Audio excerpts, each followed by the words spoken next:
The story I've got this morning comes out of Law 360, and it involves just basic fraud. And as I read through this case, it sort of reinforced in my mind why I'm retiring from litigation, because I'm tired of dealing with lying sacks of shit. Oh boy. Okay? So what happened here is that this is a California case. And we have somebody who fleeced somebody out of, I don't know, 14 million bucks, something like that. And we have, and I'm going to assume these gentlemen are Chinese because they got names like Yao and Gu and things like that. I don't say that as a pejorative. I'm saying that I screw up names like this, so I'm not even going to try. We have a gentleman by the name of Mr. Yao who owned a company, I think Fireleaf, and that company owned another one called Lulu. And Mr. Yao was flush enough he could write a $12 million check. And another gentleman by the name of Mr. Gu, who owns a company, I think CADM, something like that, claimed he owns 7 cannabis facilities here in California, and that he needed 12 million bucks because his management company, he didn't like them. They were taking 30%, but he had borrowed 12 million from them, so he needed 12 million to pay them off, and then he would put Mr. Yao in a position to manage all of these companies. It was a 1-year note, and you're going to make, I don't know how many millions of dollars in the first year, and you get your money back, and blah, blah, blah, blah, blah. If it sounds too good, you know, your mama should have told you it's bullshit. It sounded real good and turned out to be bullshit.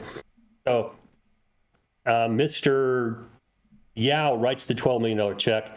He gets access to one facility, and he starts asking questions about who owns all this stuff, and that's where it really got kind of slippery, because Mr. Wu admitted, I'm not a citizen, so I've got people who are owning all these companies for me because I'm not a citizen. I got to be off the books.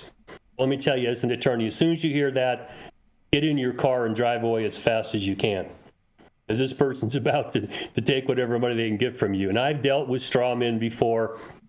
In California, if you own, operate, manage, direct, control any cannabis company, you got to step up, be live scanned, and be on paper.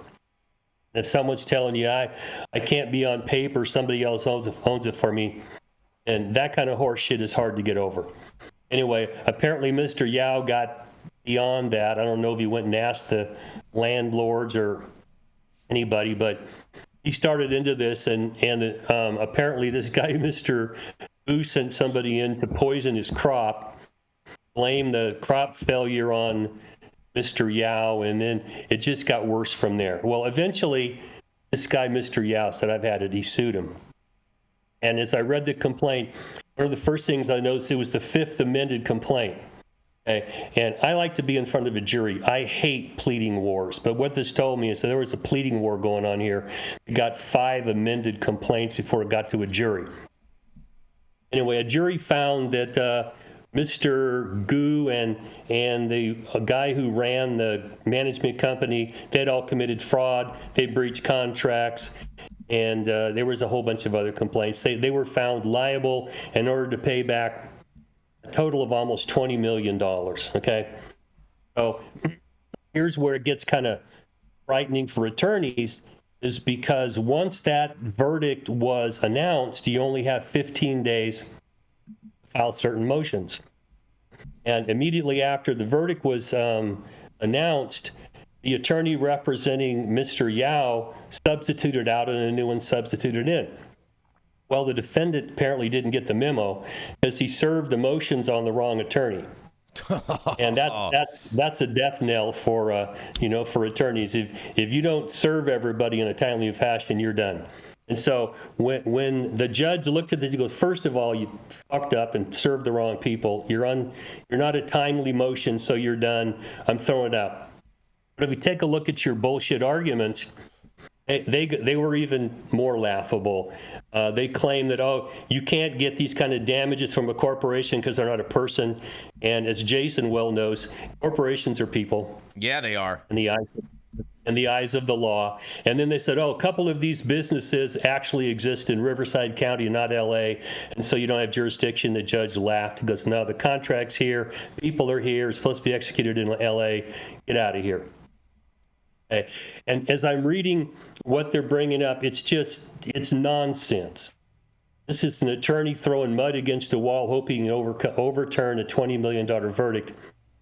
I don't know if he screwed up when they were trying this case, but watching the post-trial motions and what these guys are throwing out, it makes me laugh, okay? And it makes me glad I'm getting out of this, because I rely on paralegals and associates to make sure they file and serve the proper people and do all this stuff. And, human beings are fallible.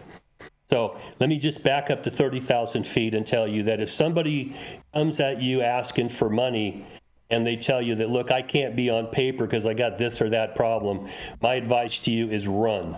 As fast as you can. Stay the hell away from these people, because straw men are not allowed in the cannabis industry.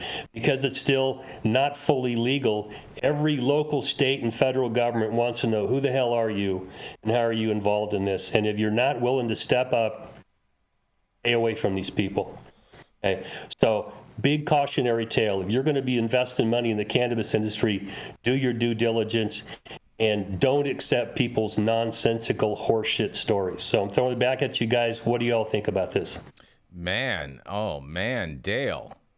They lost a $20 million lawsuit because of this, Dale? They did, yeah. $20 million. Got their ass kicked right between their elbows, Now, question, would they have any recourse to file a malpractice lawsuit against that attorney for his filing?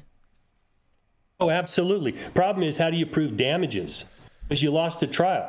Well, and then the judge went beyond that saying, is the damages. That is the damages right there. You lost the trial because of their misfiling.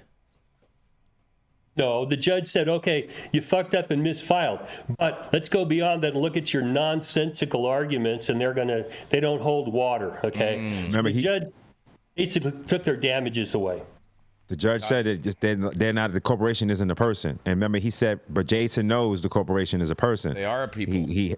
Corporations are people too. No, the defendant tried to say that, Tony, and the judge said no. Yeah, the judge said no. Yeah, he laughed at him, which he should. He should. Of course he should. I would laugh at people too when they try to say that. Well, it's been a long time, since the 1880s, I think, when the United States Supreme Court first said a corporation is a person. That one it's got cobwebs on it. It's just so old, so that don't work. And why you would go into court making that argument, it's like, how'd you pass the bar exam if you put bullshit like that into a pleading in front of a judge? It just makes me chuckle. I mean, Mitt Romney said that too, Dale. Don't forget about that one. Because it comes from the finance industry. That's one of the first things they teach us when you're taking that Series 7 exam. Corporations are people. Look at that with that little financial law right there. They're not individuals, and that's how you differentiate, but they're people. Yeah. They're people. They are the people. And on that, And they have all the attributes of humans: lying sacks of shit, wonderful people, everything in between. Just the EIN number, though. Just EIN numbers, though. No social security numbers, Dale.